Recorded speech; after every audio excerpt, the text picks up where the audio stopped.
informe de la veeduría ciudadana a los cumplimientos de los mandatos de la consulta anticorrupción.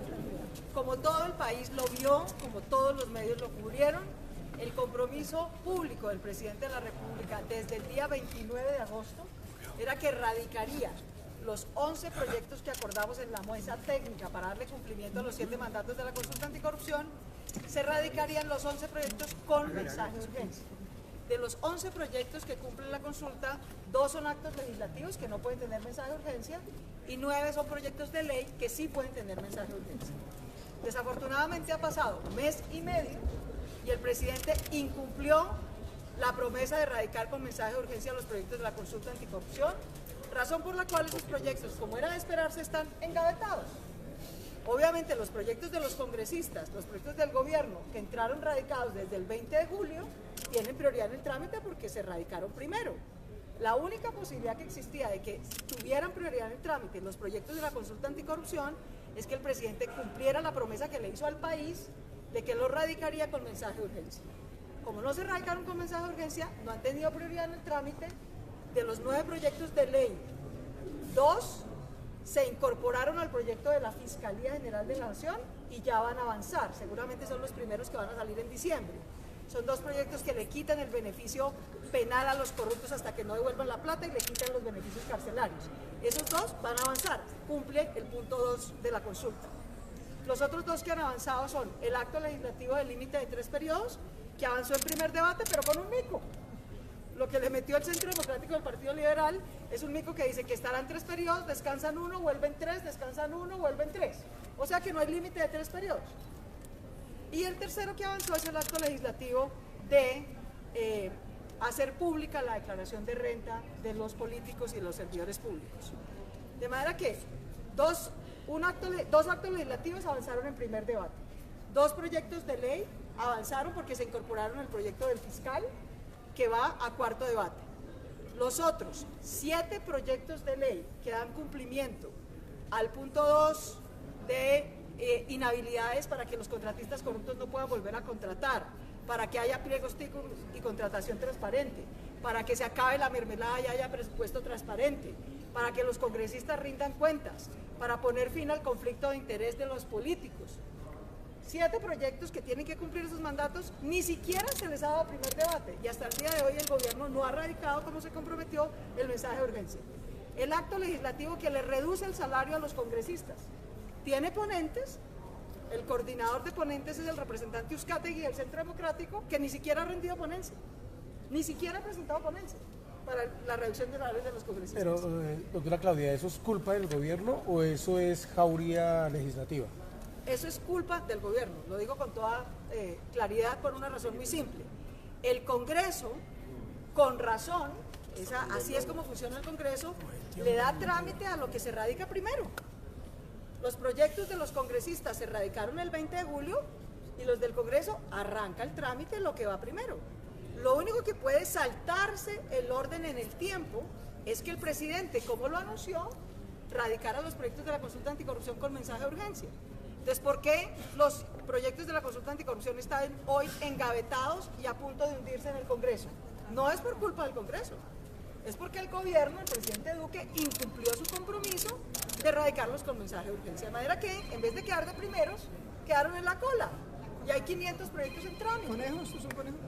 Yo creo que sí, desafortunadamente, y le quiero hacer un llamado al señor presidente de la República, presidente Duque, la sociedad civil, nosotros de buena fe, todos los dirigentes políticos que estamos aquí de muy diferentes partidos, de su propio partido, de la U, de Cambio Radical, del Partido Liberal, de Colombia Humana, del Polo, del Verde, de buena fe, aceptamos su llamado a hacer un pacto nacional contra la corrupción. Aceptamos su llamado a acordar los textos de los proyectos anticorrupción. Trabajamos durante un mes en la mesa técnica, como a ustedes les consta, y acordamos los proyectos. Que esos proyectos salieran adelante dependía de que usted, señor presidente, cumpliera su palabra, de erradicarlos con mensaje de urgencia. Pero usted le incumplió a la mesa técnica y engañó al país. Hizo tramitar primero lo que al gobierno le importa y dejó engavetada los proyectos de la consulta anticorrupción. Eso es una trampa a la democracia y al país y lamentamos mucho ese engaño. Y sin embargo, reiteramos el llamado, exhortamos al señor presidente a que cumpla su palabra, A que radique es mandar una carta, señor presidente, de un párrafo. Hay 6 proyectos de ley relacionados con el cumplimiento de la consulta anticorrupción, esperando su mensaje de urgencia para empezar su trámite. Exhortamos todos, los 12 millones de colombianos que votamos por la consulta anticorrupción, exhortamos al señor presidente a que cumpla su palabra, radique el mensaje de urgencia para que el Congreso pueda iniciar el trámite y el debate de los proyectos de la consulta anticorrupción. Doctora López, ¿qué sigue si insiste el gobierno en colegiarlos y en no presentar ese mensaje de urgencia? ¿Movilización social? ¿Cuál va a ser el paso a seguir? No, pues por supuesto haremos una movilización social. Será muy triste que el presidente no solamente haya engañado al país, sino al Papa. El presidente ayer fue a visitar al Papa y le dijo al Papa Francisco que uno de los grandes avances de su gobierno era el Pacto Nacional Anticorrupción. Pobre el señor Papa. Primero lo engañaron diciéndole que aquí ya íbamos a sacar adelante la paz y está engavetada, y ahora lo engañan diciéndole que va avanzando los proyectos anticorrupción cuando están engavetados. Yo sí le pido al presidente, reflexione, señor presidente, lo exhortamos desde las vocerías de la consulta anticorrupción, desde los 12 millones de ciudadanos que votamos, desde todos los sectores políticos de todos los partidos que apoyamos la consulta, desde las 70 organizaciones de la sociedad civil que le hacemos veeduría a la consulta anticorrupción.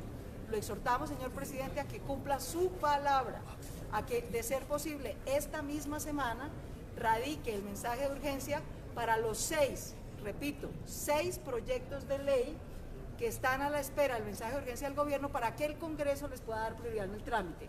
No es capricho del Congreso, en eso quiero ser clara.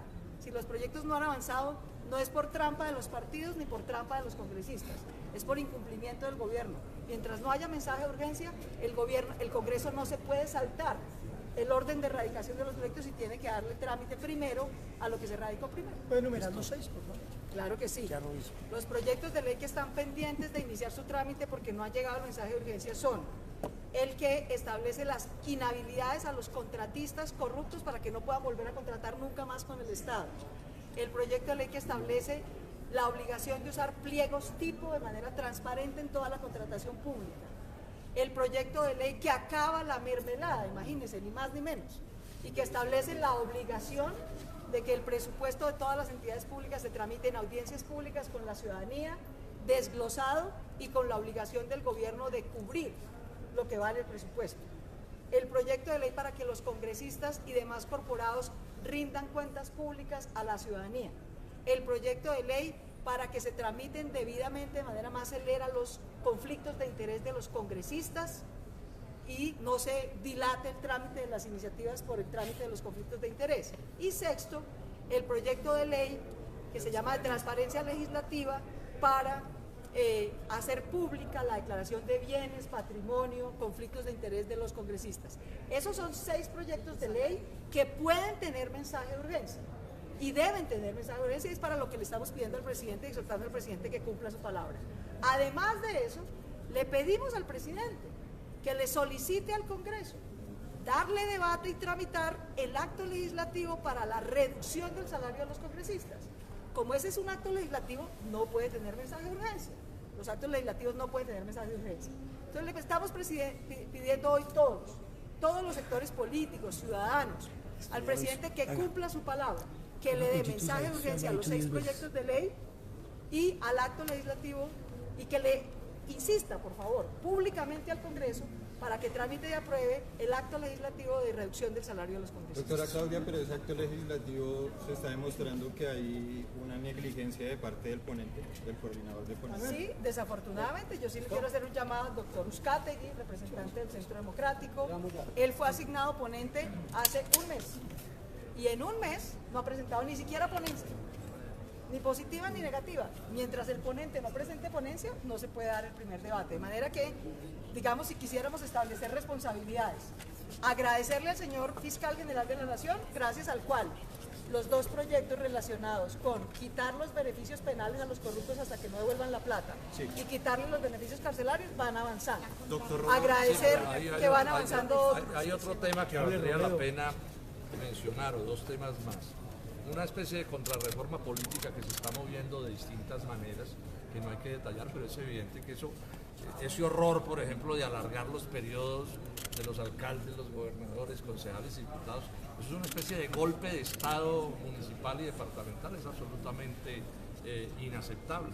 Cosas como la segunda vuelta, como se está planteando para elecciones de alcaldía, también constituye pues una cosa perfectamente dirigida para perpetuar en el poder a todos quienes nos han malgobernado. Hay otro asunto que quiero mencionar y enfatizar, quiero ser muy breve, elegir a dedo al fiscal. Si con ternas pasa lo que pasa y tenemos horrores como el fiscal que tenemos, imagínese un presidente de la República que pueda escoger como fiscal a quien lo va a proteger a él y a sus compadres políticos todo el tiempo. O sea, que aquí ante lo que estamos asistiendo es hacia hechos claramente autoritarios, todos montados dentro de la lógica de lo que yo he llamado el Frente Nacional duquista o de Duque. Eso es lo que se está moviendo, repito, de distintas maneras. Nosotros queremos expresar nuestro completo desacuerdo a este tipo de cosas, mientras que otros hechos, por ejemplo, que tienen que ver con la corrupción política, la profundísima corrupción política de Colombia, eso no es objeto de ningún interés. Doctor Robledo, el tema de la moción de censura, con la decisión de la Cámara de Representantes, ¿usted ya queda satisfecho o insistirá en que se tramite en el Senado? A ver,